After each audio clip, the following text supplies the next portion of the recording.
जय हिंद सभी दोस्तों को। आज हम बात करेंगे दोस्तों इस क्लास में 1 से लेकर के 100 तक आर्टिकल इम्पोर्टेंट आर्टिकल बताने जा रहा हूं दोस्तों आज की क्लास में। और दोस्तों आप पीपीटी को देख सकते हैं, बड़ी मेहनत से पीपीटी मैंने तैयार किया आपके लिए। ठीक है, एक एक आर्टिकल को प्रत्येक स्लाइड में 5 आर्टिकल होंगे और 1 से लेकर के 100 तक आर्टिकल आपके कंप्लीट कराऊंगा इसी क्लास में। ठीक है, और 395 के 395 यदि आर्टिकल चाहिए तो कमेंट बॉक्स में यस और नो का जवाब मुझे बता सकते हैं। ठीक है, मैं आपको 395 के 395 आर्टिकल कंप्लीट करा दूंगा इसी पीपीटी के फॉर्म में। ठीक है, तो आज की क्लास बहुत ही दोस्तों ज़बरदस्त होने वाली है। 1 से लेकर के 100 तक आर्टिकल। यदि आपको 1 से लेकर के 50 आर्टिकल तक की क्लास देखनी है तो कमेंट बॉक्स में यस और नो का जवाब दीजिए, वो मैं डिटेल पूर्वक आपको अलग से करा दूंगा इम्पोर्टेंट आर्टिकल की। ये 1 से लेकर के आज 100 तक की क्या है दोस्तों क्लास है। ठीक है, तो भारतीय संविधान अनुच्छेद 1 से लेकर के 5 तक दोस्तों आपका संघ और क्षेत्र और नागरिकता बताई गई है। जैसा कि दोस्तों आपका 5वां मेरा तो फर्स्ट आर्टिकल बताया गया है आपका भारत अर्थात इंडिया, राज्यों का संघ और राज्यों का क्षेत्र। ये दोस्तों आपका क्या बताया गया है, अनुच्छेद फर्स्ट में बताया गया है। ठीक है, जो नीले नीले लेटरों में लिखा हुआ है। अनुच्छेद सेकंड में दोस्तों आपको बताया गया है नए राज्यों का प्रवेश या स्थापना। जैसा कि दोस्तों संसद विधि द्वारा नए राज्यों को संघ में शामिल कर सकती है और दोस्तों स्थापना भी कर सकती है। जैसा कि दोस्तों आपका तीसरा आर्टिकल है दोस्तों आपका नए राज्यों का निर्माण या सीमाओं में परिवर्तन। ये तीसरे आर्टिकल में बताया गया है। जैसा कि दोस्तों एक्सप्लेनेशन करूं मैं आपको, संसद वर्तमान राज्यों से नए राज्यों बना सकती है या उनकी सीमाएं या नाम बदल भी सकती है। जैसा कि दोस्तों आपका नागालैंड की स्थापना 1963 में हुई थी।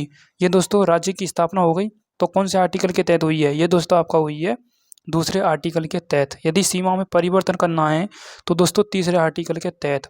उसके बाद दोस्तों हम बात करें जैसा कि 1 जून 2014 में दोस्तों तेलंगाना राज्य की स्थापना हुई थी। ठीक है, 1 जून 2014 में। उसके बाद दोस्तों 1987 में कौन से राज्य की स्थापना हुई थी, वो मुझे आप कमेंट बॉक्स में बताएं। ठीक है, उसके बाद दोस्तों हम बात करें 1972 में आपकी दोस्तों आपका मणिपुर, एक दोस्तों मेघालय और एक दोस्तों कौन सा राज्य, वो भी आप मुझे कमेंट में जरूर बताएंगे। ठीक है, फोर्थ आर्टिकल क्या कहता है दोस्तों, फोर्थ आर्टिकल कहता है दोस्तों पहली और चौथी जो अनुसूची है दोस्तों आपकी पहली और चौथी अनुसूची का संशोधन और संबंधित विधियां दोस्तों आपके फोर्थ आर्टिकल में बताई गई है। सीधी सीधी बात बताता हूँ, जैसा कि दूसरा और तीसरा आर्टिकल है ना, उसमें जो परिवर्तन करना है कुछ, वो चौथे आर्टिकल के तहत किया जा सकता है। ठीक है, इसमें लिखा हुआ है नीचे एक्सप्लेनेशन में कि दोस्तों आपका अनुच्छेद 3 और 4 2 और 3 के तहत बनाए गए कानून अनुसूचियों में संशोधन के लिए साधारण बहुमत द्वारा पारित होते हैं। ठीक है, 5वें आर्टिकल में दोस्तों सीधे सीधे बताया गया है आपका, क्या बताया गया है दोस्तों 5वें आर्टिकल में, संविधान के प्रारंभ पर नागरिकता यानी सिटीजनशिप बताई गई है आपकी आर्टिकल 5 में। जैसा कि दोस्तों संविधान के लागू होने पर 26 नवंबर 1950 में दोस्तों हमारा संविधान लागू हुआ था। ठीक है, जो कि डोमिसाइल या जन्म के आधार पर भारतीय नागरिकता मिलेगी, वो 5वें आर्टिकल में बताई गई है। ठीक है, जो डोमिसाइल सर्टिफिकेट होता है ना, उसकी बात कर रहा है ये। ठीक है, उसके बाद दोस्तों हम बात करें जैसा कि दोस्तों आपका अनुच्छेद 6 से लेकर के 10 तक की हम बात करें, इसमें दोस्तों नागरिकता, प्रवासन और दोस्तों अधिकार बताए गए हैं। जैसा कि दोस्तों हम भारत से पाकिस्तान, पाकिस्तान से भारत विदेश जा रहे हैं, फॉरेन कंट्री रह रहे हैं, यदि नागरिकता को कंटिन्यू करना है तो 10वें आर्टिकल में बताया गया है। उस प्रकार के दोस्तों 6 से लेकर के 10 आर्टिकल तक बताए गए हैं। जैसा कि दोस्तों 6वें आर्टिकल में बताया गया है आपका, 6वें आर्टिकल में क्या बताया गया है दोस्तों आपका, पाकिस्तान से भारत आए प्रवासियों की नागरिकता। ठीक है, पाकिस्तान से यदि दोस्तों भारत जा रहे हैं तो दोस्तों 6वें आर्टिकल में बताया गया है। जैसा कि दोस्तों 19 जुलाई 1948 से पहले आय विभाजन के दौरान या माता पिता या पूर्वज भारत में जन्मे हों, उनके नागरिक के रूप में पंजीकरण हो। ठीक है, ये दोस्तों आपका 6वें आर्टिकल में बताया गया है। उसके बाद दोस्तों नेक्स्ट आपका आता है 7वां आर्टिकल। 7वें आर्टिकल में दोस्तों आपका बताया गया है पाकिस्तान गए प्रवासियों की नागरिकता के अधिकार, वो दोस्तों 7वें आर्टिकल में बताया गया है। ठीक है, तो 1 मार्च 1947 के बाद पाकिस्तान गए भारतीय नागरिक खो देते हैं। ठीक है, या पुनर्वास के लिए वापसी पर पंजीकरण भी हो सकता है। ठीक है, ये आपको पता होना चाहिए। जैसा कि दोस्तों पाकिस्तान गए प्रवासियों की नागरिकता 7वें आर्टिकल में। 8वें आर्टिकल में दोस्तों आपको बताया गया है भारत के बाहर रहने वाले भारतीय मूल के व्यक्तियों की नागरिकता 8वें आर्टिकल में बताई गई है। जैसा कि दोस्तों विदेश में रह रहे हैं या माता पिता या दादा दादी भारत में जन्मे हों या दूतावास में पंजीकरण भी हो, तो वो दोस्तों भारत के बाहर जो रहने वाले व्यक्ति हैं उनकी नागरिकता बताई गई है 8वें आर्टिकल में।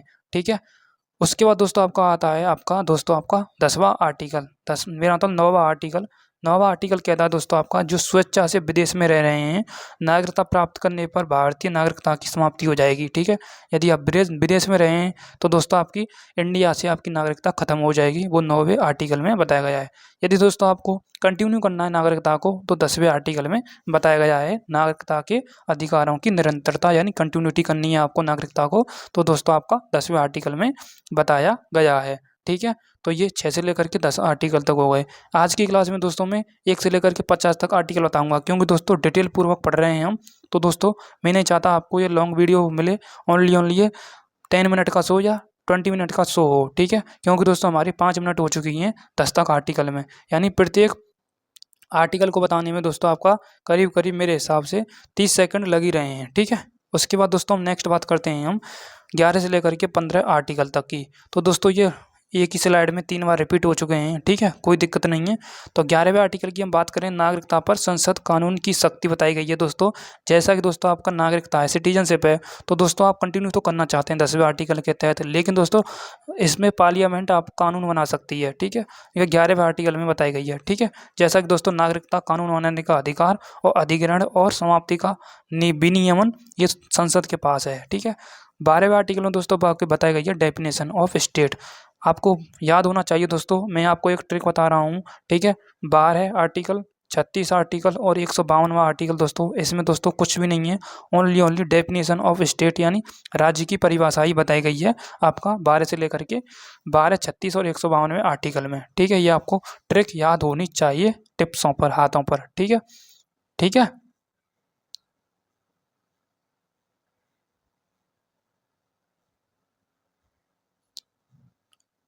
ओके, तो कंटिन्यू करते हैं आगे की तरफ। 13वें आर्टिकल में दोस्तों आपका बताया गया है मौलिक अधिकारों के संरक्षण के विरुद्ध जो भी कानून होंगे वो शून्य माने जाएंगे, अमान्य माने जाएंगे। ठीक है, वो 13वें आर्टिकल में बताई गई है। ठीक है, जैसा कि दोस्तों इसमें 3 पॉइंट और लिखे हुए हैं, मौलिक अधिकारों के विपरीत कानून अमान्य होंगे, न्यायिक समीक्षा की शक्ति और दोस्तों विधि का शासन, ये दोस्तों आपका 13वें आर्टिकल में बताया गया है। 40 आर्टिकल यानी 14वें आर्टिकल में दोस्तों विधि की समझ समानता बताई गई है, इक्वलिटी बताई गई है। इक्वलिटी आपकी प्रस्तावना में कितने प्रकार की, तो आपको पता है 4 प्रकार की हमारी प्रस्तावना में समानता 4 प्रकार की है। एक ट्रिक दे रहा हूँ आपको, जले, JLE, जले पर नमक छिड़कना, जले, तो 352 इसका कोड याद रखना है, 352, जले 352, क्या याद रखना है, जले 352। ठीक है, 352। ठीक है, जैसा कि दोस्तों जस्टिस हमारे प्रस्तावना में 3 प्रकार का है। लिबर्टी दोस्तों हमारे 1 मिनट, स्वतंत्रता दोस्तों वो 5 प्रकार की है। ठीक है, सॉरी दोस्तों, इक्वलिटी आपकी 2 प्रकार की है। ठीक है, सामाजिक और न्यायिक। ठीक है, ये आपको पता होना चाहिए। ठीक है, ओके। 15वें आर्टिकल में दोस्तों भेदभाव, जो भी दोस्तों धर्म, जाति, लिंग, कास्ट, उन पर भेदभाव करते हैं लोग, वो दोस्तों 15वें आर्टिकल में बताई गई है। ठीक है, ये आपको पता होना चाहिए। ठीक है, जस्टिस दोस्तों आपका प्रस्तावना में 3 प्रकार का है। लिबर्टी यानी स्वतंत्रता आपकी 5 प्रकार की है।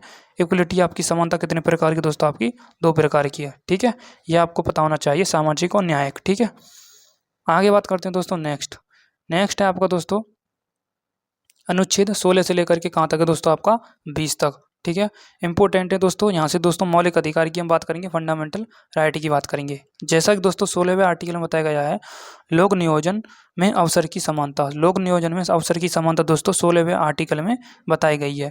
ठीक है, और दोस्तों 17वें आर्टिकल में दोस्तों अप्रस्यता, अनटचेबिलिटी का अंत बताया गया है। और दोस्तों 18वें आर्टिकल में दोस्तों आपको बताया गया है, क्या बताया गया है दोस्तों, उपाधियों का अंत। जैसा कि दोस्तों यहाँ पर भी दिख रहा है 17वां आर्टिकल अप्रस्यता। ठीक है, उसके बाद दोस्तों 19वां आर्टिकल बताया गया है नागरिकों की स्वतंत्रता। स्वतंत्रता आपकी कितने प्रकार की है, आपको पता भी है। आपकी स्वतंत्रता दोस्तों आपकी कितने प्रकार की हैं, 6 प्रकार की हैं। कौन सी हैं, 6 प्रकार की हैं। जैसा कि दोस्तों इंग्लिश में इसमें लिखा हुआ है स्पीच ऑफ एक्सप्रेशन, आप स्वतंत्र रूप से दोस्तों बोल भी सकते हैं। फ्रॉम, ठीक है, एसोसिएशन ऑफ यूनियन, आप संघ भी बना सकते हैं दोस्तों आपका। ठीक है, उसके बाद दोस्तों रीजन एंड सेट, ये इसमें दोस्तों क्लियर नहीं दिख रहा है। आप संघ भी बना सकते हैं, आप सभा भी बना सकते हैं, आप दोस्तों घूम भी सकते हैं, प्रचार भी कर सकते हैं। ठीक है, और दोस्तों आपको बोलने की भी स्वतंत्रता, मतलब 6 स्वतंत्रता बताई गई हैं। इंग्लिश में इसमें दिख नहीं रहा है दोस्तों क्लियरली। ठीक है, मैं आपको बता देता हूँ 6 स्वतंत्रताएं बताई गई हैं 19वें आर्टिकल में। 20वें आर्टिकल में दोस्तों अपराधों के लिए दोष सिद्धि के संबंध में संरक्षण करना, वो दोस्तों 20वें आर्टिकल में बताया गया है। ये आपको पता होना चाहिए। तो हमारे दोस्तों 1 से लेकर के 20 आर्टिकल तक हमने फिनिश कर लिए हैं। अब मैं क्विक रिवीजन आपको कराना चाहूँगा दोस्तों, क्विक रिवीजन कराना चाहूँगा। मैं आपको बोलते जाऊँगा 1 से लेकर के कहाँ तक, 20 आर्टिकल तक। जैसा कि दोस्तों फर्स्ट आर्टिकल में आपका बताया गया है संघ और राज्य क्षेत्र। दूसरे आर्टिकल में दोस्तों आपका बताया गया है, क्या बताया गया है दूसरे आर्टिकल में, राज्यों की स्थापना करना। तीसरे आर्टिकल में दोस्तों परिवर्तन। चौथे आर्टिकल में दोस्तों 2 और 3 आर्टिकल में जो मतलब परिवर्तन करना है वो दोस्तों चौथे आर्टिकल के तहत हो सकता है। 5वें आर्टिकल में दोस्तों आपका नागरिकता बताई गई है। 6वें आर्टिकल में दोस्तों आप पाकिस्तान से जो भारत आ रहे हैं व्यक्ति, और जो भारत से पाकिस्तान आज जा रहे हैं वो 7वें आर्टिकल में, 6 और 7 में, ठीक है। 8वें आर्टिकल में दोस्तों आपका क्या बताई गई है, दोस्तों आपका नागरिकता बताई गई है। जैसा कि दोस्तों आप विदेश रहना चाहते हैं, ठीक है, तो आप क्या 8वें आर्टिकल के तहत रह सकते हैं। यदि आप विदेश में कंटिन्यू करना चाहते हैं नागरिकता को, तो दोस्तों इंडिया से आपकी नागरिकता खत्म हो जाएगी, वो 9वें आर्टिकल में बताई गई है। 10वें आर्टिकल में यदि आप कंटिन्यू करना चाहते हैं नागरिकता को, तो दोस्तों 10वें आर्टिकल में। और 11वें आर्टिकल में दोस्तों आप संसद जो कानून बनाती है वो दोस्तों आपके 11वें आर्टिकल में बनाती है आपकी नागरिकता के तहत, ठीक है। तो दोस्तों हमारे 11 तक आर्टिकल कंप्लीट हो गए। उसके बाद दोस्तों आपका आता है 12वां आर्टिकल। 12वां आर्टिकल में दोस्तों आपका डेफिनेशन बताई गई है, राज्य की परिभाषा बताई गई है, ठीक है। मौलिक अधिकारों के विरुद्ध जो भी कानून होगा संरक्षण के विरुद्ध वो अमान्य माना जाएगा, वो 13वें आर्टिकल में बताया गया है, ठीक है। 14वें आर्टिकल में दोस्तों विधि के समक्ष समानता बताई गई है। और 15वें आर्टिकल में दोस्तों धर्म जाति लिंग जितने भी हैं, ठीक है, भेदभाव, वो 15वें आर्टिकल में। 16वें आर्टिकल में दोस्तों लोक नियोजन में अवसर की समानता। और 17वें में दोस्तों अप्रास्यता का अंत। 18वें दोस्तों title of evolution of titles और नागरिकता की स्वतंत्रता। 19वें आर्टिकल में। 20वें दोस्तों आपका अपराधों के लिए दोष सिद्धि के संबंध में संरक्षण, वो दोस्तों 20वें आर्टिकल में बताया गया है। तो दोस्तों मैंने आपको कोई रिवीजन करा दिया 1 से लेकर के 20 आर्टिकलों का, ठीक है। 2 बार तो मैंने करा दिया, एक बार दोस्तों मैंने पीपीटी के थ्रू, एक बार मैंने आपको बोल के करा दिया, ठीक है। अब चलते हैं दोस्तों नेक्स्ट, आपका आता है दोस्तों आपका 21 से लेकर के 25 आर्टिकल तक, ठीक है। 21 से लेकर के 25 आर्टिकल तक। जैसा कि दोस्तों आपका आता है भारत के संविधान में, यहाँ से आते हैं दोस्तों आपके स्वतंत्रताएं बताई गई हैं, ठीक है। जीवन और धार्मिक स्वतंत्रता बताई गई हैं 21 से लेकर के 25 तक। वैसे तो दोस्तों हमारी धर्म की स्वतंत्रता वो दोस्तों 25 से लेकर के 28 तक है, ठीक है। जैसा कि दोस्तों हमारा 21वां आर्टिकल कहता है जीवन और व्यक्तिगत स्वतंत्रता है, ठीक है, का अधिकार बताया गया है जीवन जीने की और व्यक्तिगत रहने की, ठीक है, या जीवन और व्यक्तिगत स्वतंत्रता बताई गई है 21वें आर्टिकल में। 22वें आर्टिकल में दोस्तों आपका गिरफ्तारी और निरोध में संरक्षण, ठीक है। और 23वें में दोस्तों आपका मानव तस्करी बताई गई है, ठीक है। 24वें आर्टिकल में दोस्तों आपका कारखानों आदि जो बच्चे काम करते हैं 6 से लेकर के 14 साल के बच्चे, उनको काम नहीं करना है, 14वें आर्टिकल में बताया गया है। 25वें आर्टिकल में दोस्तों धर्म की स्वतंत्रता और धर्म को मानने और आवरण करने और प्रचार करने की स्वतंत्रता, वो दोस्तों आपका 25वें आर्टिकल में बताई गई है, ठीक है। 26वें आर्टिकल में दोस्तों आपका क्या बताया गया है, 1 मिनट, 26 से लेकर के 30 तक की हम बात करेंगे। 26वें आर्टिकल में दोस्तों आपका बताया गया है धार्मिक मामलों में प्रबंधन की स्वतंत्रता। जैसे कि दोस्तों हम संस्थाएं स्थापित कर सकते हैं, कार्यों का प्रबंधन भी कर सकते हैं, संपत्ति अर्जित और प्रबंधित करना, वो दोस्तों 26वें आर्टिकल में बताया गया है। 27वें आर्टिकल में दोस्तों आपका बताया गया है, 27वें आर्टिकल में दोस्तों आपका किसी विशिष्ट धर्म की अभिवृद्धि के लिए करो मेरा तो कोई टैक्स नहीं लगेगा। ये हम धर्म का प्रचार करेंगे तो कोई टैक्स नहीं लगेगा। आप 27वां आर्टिकल आ जाए, टैक्स देख लेना और टैक्स दिख जाए उसी ऑप्शन को ठोक देना, सीधी बात है। 28वें आर्टिकल में दोस्तों कुछ शिक्षा संस्थानों में धार्मिक शिक्षा का प्रचार करना, दोस्तों वहाँ में स्वतंत्रता है, ठीक है। 29वें दोस्तों माइनॉरिटी यानी अल्पसंख्यकों के हितों का संरक्षण बताया गया है, जैसे कि दोस्तों भाषा, लिपि और संस्कृति को बनाए रखना और संस्थाओं में प्रवेश से इनकार नहीं करना, वो 29वें आर्टिकल में बताया गया है, ठीक है। जितने भी मतलब पिछड़ा वर्ग के लोग होते हैं, माइनॉरिटी लोग होते हैं, उनके लिए है ये 29वां आर्टिकल। 30वें आर्टिकल में दोस्तों शिक्षा और संस्थाओं की स्थापना करना, प्रशासन करने का अल्पसंख्यकों का अधिकार है, ये 30वें आर्टिकल में बताया गया है, ठीक है। अब दोस्तों हम आते हैं 31 से लेकर के 35 आर्टिकल तक, जो कि दोस्तों ये इंग्लिश की एक स्लाइड है, इंग्लिश की स्लाइड है दोस्तों आपका 31वें आर्टिकल को, ठीक है। 31वें आर्टिकल में बताया गया है दोस्तों आपका प्रोटेक्शन ऑफ, ठीक है, प्रॉपर्टी, ठीक है, प्रोटेक्शन ऑफ प्रॉपर्टी। 1 मिनट, हमने 25 तक तो आर्टिकल कंप्लीट कर लिए, ठीक है। और ये दोस्तों 36 से लेकर के कोई दिक्कत नहीं है, ये इंग्लिश में पीपीटी आ गई है, इसकी स्लाइड आ गई है, कोई दिक्कत नहीं है, हम इंग्लिश में भी कवर कर लेंगे, ठीक है, सीधी बात है। देखो दोस्तों 31वां आर्टिकल हमारे क्या हटा दिया है दोस्तों, 31वां आर्टिकल प्रोटेक्शन, ठीक है, हटा दिया है, ठीक है। उसके बाद दोस्तों 32वें आर्टिकल में दोस्तों आपकी भीमराव अम्बेडकर जी ने 5 डेटें बताई गई हैं। ठीक है, 5 डेटें। 1 मिनट, ये परेशान कर रहा है मेरे को, खेल खत्म कर दिया। ठीक है, चलो चलो कंटिन्यू करते हैं। तो 5वें आर्टिकल में, मेरा मतलब 32वें आर्टिकल में दोस्तों 5 डेटें बताई गई हैं। भीमराव अम्बेडकर जी ने इसी आर्टिकल को संविधान की आत्मा कहा है, सोल ऑफ कॉन्स्टिट्यूशन। 33वें आर्टिकल में दोस्तों आपका इस स्टेट की, जितने भी स्टेट हैं उसकी रेस्पॉन्सिबिलिटी बताई गई है। और 34वें आर्टिकल में दोस्तों इंडिविजुअल एप्लीकेशन के बारे में बताया गया है। ठीक है, 35वें आर्टिकल में दोस्तों आपका, ठीक है, एडमिसिबिलिटी क्राइटेरिया के बारे में बताया गया है। ठीक है, उसके बाद दोस्तों हम नेक्स्ट बात करें हम आगे की तरफ, जैसा कि दोस्तों हमारा आगे की तरफ बात करें हम 36वें आर्टिकल में दोस्तों मैंने आपको बता दिया स्टेट ऑफ डेफिनेशन। ठीक है, वही परिभाषा है जो दोस्तों भाग 3 के मौलिक अधिकार में है, जिसमें सरकार और स्थानीय प्राधिकरण शामिल हैं, यानी राज्य की परिभाषा बताई गई है। ठीक है, संविधान का भाग 4 ये दोस्तों 36 से लेकर के 51 तक। ठीक है, उसके बाद दोस्तों हम बात करें अनुच्छेद 37 सिद्धांतों का लागू होना, या डीपीएसपी आप कह सकते हैं। ठीक है, okay okay okay, thank you. अभी थैंक यू कहाँ से, 38वें आर्टिकल में दोस्तों आपका लोक कल्याण हेतु सामाजिक व्यवस्था करना, वो दोस्तों आपका 38वें आर्टिकल में बताया गया है। जैसा कि दोस्तों लोगों के कल्याण को बढ़ावा देने वाली सामाजिक व्यवस्था, आय, स्थिति, सुविधाओं और अवसरों में असमानता को कम करना।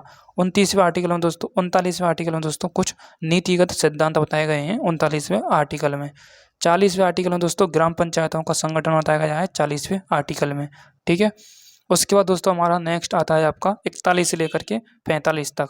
41वें आर्टिकल में दोस्तों आपको बताया गया है काम, शिक्षा और लोक सहायता का अधिकार 41वें आर्टिकल में।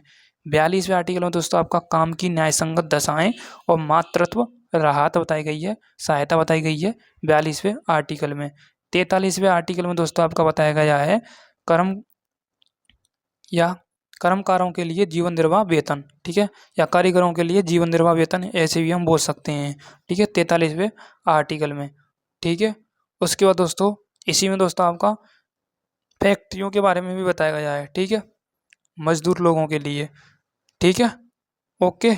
उसके बाद दोस्तों हम नेक्स्ट बात करें 44वें आर्टिकल में। 44वें आर्टिकल में दोस्तों आपका क्या है, ये डबल स्लाइड रिपीट हो गई है। ठीक है, ओके। तो 44वें आर्टिकल में दोस्तों आपका एक समान नागरिक संहिता, 44वें आर्टिकल में पूरे देश के लिए समान कानून होंगे, ये दोस्तों आपका 44वें आर्टिकल में। 45वें आर्टिकल में दोस्तों आपका 6 से लेकर के 6 से जो कम आयु के बच्चे हैं उनकी शिक्षा, ठीक है, अनिवार्य कराना 45वें आर्टिकल में। ठीक है, ये आपकी लास्ट स्लाइड है। इस स्लाइड से हम दोस्तों नेक्स्ट क्लास में बात करेंगे, क्योंकि दोस्तों आपकी लेंथी वीडियो हो जाएगी ये। ठीक है, 46 से लेकर के दोस्तों 50, इसमें दोस्तों मुख्य विषय कमजोर वर्ग और न्यायपालिका की स्वतंत्रता बताई गई है 46 से लेकर के 50 आर्टिकल में। ठीक है दोस्तों, 40वां आर्टिकल कहता है दोस्तों आपका कमजोर वर्गों के हितों का संरक्षण, और दोस्तों आपका 47वां आर्टिकल कहता है लोक स्वास्थ्य और जीवन निर्वाह स्तर, यानी आप कह सकते हैं दोस्तों पोषण के स्तर को ऊपर बनाना, या दोस्तों जीवन के स्तर को ऊपर बढ़ाना, ये दोस्तों आपका 47वां आर्टिकल कहता है। 48वें दोस्तों आपका क्या कहलाता है, दोस्तों आपका कृषि और पशुपालन का संगठन। ठीक है, और 49वां आर्टिकल कहता है दोस्तों आपका राष्ट्रीय स्मारक। ठीक है, और 50वां आर्टिकल कहता है दोस्तों न्यायपालिका का पृथक्करण। ठीक है, उसके बाद दोस्तों आपका 51वां आर्टिकल कहता है दोस्तों आपका अंतर्राष्ट्रीय शांति। अंतर्राष्ट्रीय शांति इसे हम कल करेंगे अगली क्लास में। ठीक है, हमने दोस्तों आपका 50 आर्टिकल तक कंप्लीट बात कर ली है। 50 में न्यायपालिका का पृथक्करण बताया गया है। अब मैं दोस्तों आपके लिए होमवर्क दे करके जाऊंगा। आपके 32वें आर्टिकल में जो आपकी रिट हैं 5, उनका नाम लिखना है आपको कमेंट बॉक्स में। यही आपके लिए आज का होमवर्क है। ठीक है, आज की क्लास कैसी लगी वो मुझे कमेंट बॉक्स में आप जरूर बताना। ठीक है, नेक्स्ट क्लास के लिए मिलेंगे उसी टाइम पर उसी कंटेंट के साथ। Thank you. और देख सकते हैं आप दोस्तों किस प्रकार की मैंने पीपीटी बनाई है। ठीक है, तो नेक्स्ट क्लास में मिलते हैं हम। ठीक है, थैंक यू सो मच।